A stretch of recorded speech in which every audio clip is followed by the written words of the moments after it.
महाराष्ट्र हा डोंगरांचा देश, दुर्गांचा देश. कवी गोविंदाग्रज म्हणतात, राकड देशा, कणखर देशा, दगडांच्या देशा, नाजूक देशा, कोमल देशा, फुलांच्या देशा. अशा राकड देशांचा प्रतिनिधी म्हणजे सह्याद्री. बहुतेक सर्व दुर्गांनी छत्रपती शिवाजी महाराजांचे चरणधूळ आपल्या मस्तकी धारण केलेले आहे. गडकोट, किल्ले, दुर्ग ही संघर्षाची प्रतीके आहे. शत्रूशी लढण्यासाठी किल्ल्यांचा आधार घेतला जाईल.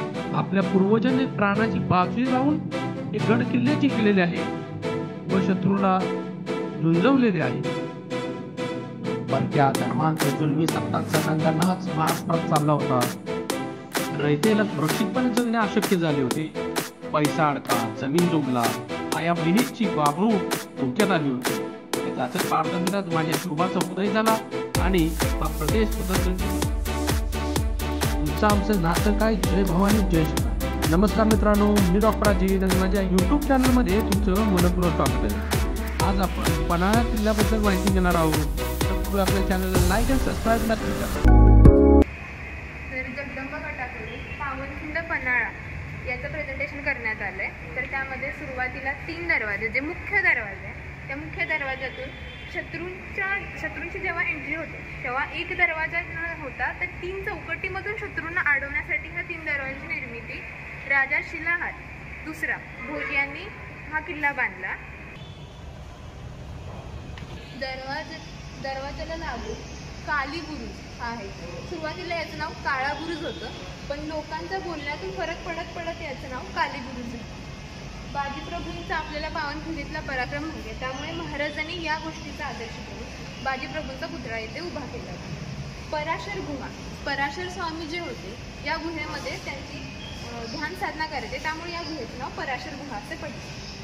महालक्ष्मी मंदिर, महाराज जेव्हा राजगडावर म्हणजेच पन्हाळगडाच्या राजगडावर होते, सुमारे 500 दिवस महाराज या गडावरती होते राहायला, तेव्हा रोज महालक्ष्मी मंदिरात महाराज पूजा करायसाठी यायचे. त्याचबरोबर गोपाळ तीर्थ हे सुद्धा एक छोटंसं पाण्याचं ठिकाण आहे, ज्यामध्ये पूजेसाठी किंवा निर्माल्य वगैरे टाकण्यासाठी ते साधारणतः बनवलं होतं. म्हणजे जसं की खत बनवतं ना आपण, त्यासाठी पण वापर करायचा, पण मोस्टली पूजा या गोष्टीसाठी वापर करायचा गोपाळ तीर्थ.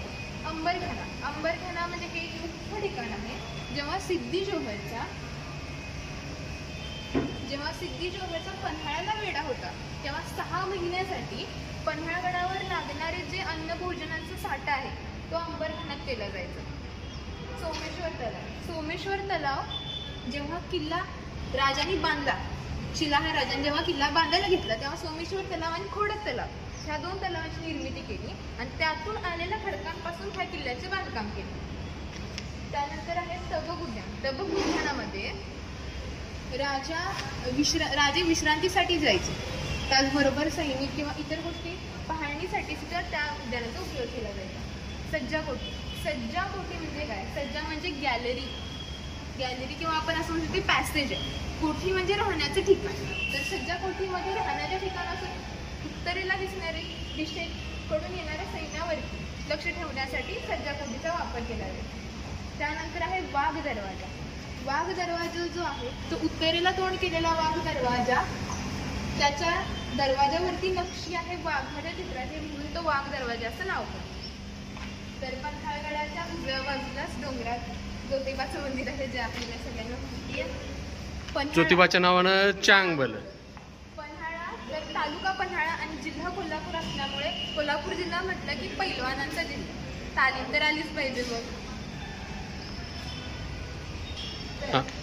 जेव्हा सिद्धी जोहरचा पन्हाळ्याला वेढा होता, त्यावेळी महाराजांनी निर्णय घेतला 13 जुलै 1660 संध्याकाळी म्हणजे रात्री चंद्राच्या उजेडात पावनखिंड म्हणजे त्याच्या अगोदरचं नाव घोडखिंड मार्गे विशाळगडला जायचं पन्हाळगडावरून सुटून. मग त्यासाठी त्यांनी त्यांच्यासोबत बाजीप्रभू देशपांडे होते सेनापती, होते घोडदलाचे, आणि त्यांच्यासोबत होते बांधल सेनापती. मग महाराज राजवाड्यातून सज्जाकोठी मार्गे वाघ दरवाज्यातून पावनखिंडीतून विशाळगडाला निघाले. घोडखिंडीत जेव्हा महाराज आणि त्यांचे बांधल सेनेसोबत बाजीप्रभू देशपांडे सेनापती हे सगळे चालले होते, तेव्हा सिद्धी जोहरच्या सैनिकांनी त्यांना पाहिलं की चाललंय ते, मग त्यांनी परत त्यांचा पाठलाग केला आणि पावनखिंडीतून जाताना जेव्हा महाराज थांबले आणि पाठमागून जेव्हा सैन्य येत होतं सिद्धी जोहरचं, तेव्हा त्या सिद्धी जोहरला अडवण्यासाठी बाजीप्रभू देशपांडे आणि बांधल सेना हे तिथे होते. मग जेव्हा बाजीप्रभू देशपांडे आणि बांधल सेना त्या सिद्धी जोहरच्या सैन्याला अडवत होते, तोपर्यंत महाराज विशाळगडावरती पोहोचण्यास महाराज पावनखिंड मार्गे विशाळगडला पोहोचले. तेव्हा तोफ्यांचा आवाज झाला आणि त्या आवाजावरती बाजीप्रभूंनी खिंड अडवायची थांबवून तिथे प्राण सोडले. त्याच आदर्शाने ज्या बाजीप्रभू देशपांडे आणि बांधल सेनेच्या रक्ताने पावन झालेली घोडखिंड, म्हणून महाराजांनी घोडखिंडीचे नाव बदलून पावनखिंड ठेवले.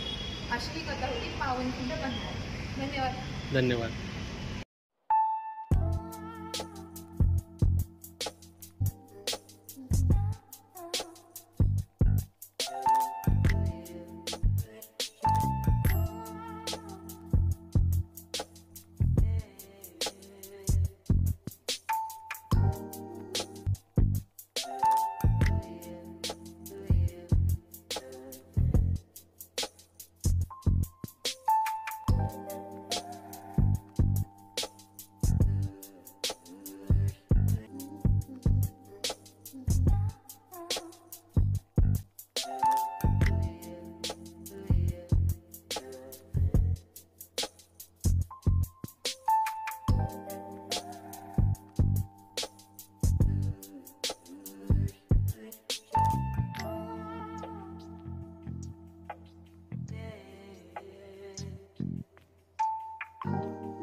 Try.